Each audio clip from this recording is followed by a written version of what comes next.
Hi, welcome to this video. To add auto captions for Instagram Reels in CapCut, set your format video to 9 by 16, not 16 by 9.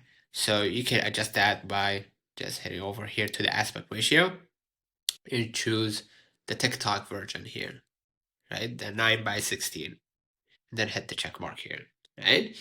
And now all you gotta do is just swipe right, hit text, auto captions, generate from video or audio if you recorded a separate, right?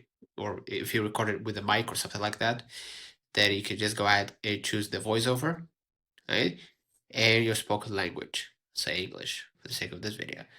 And from the templates here, you can browse and choose the one that fits your niche and then hit generate. Now all I gotta do is just sit and wait, right? Basically, that's it. Consider liking this video, subscribe it, and you can drag the text box to the lower middle or center of your screen so it stays clearly visible. It doesn't get covered by Instagram's UI. Till next time, see you.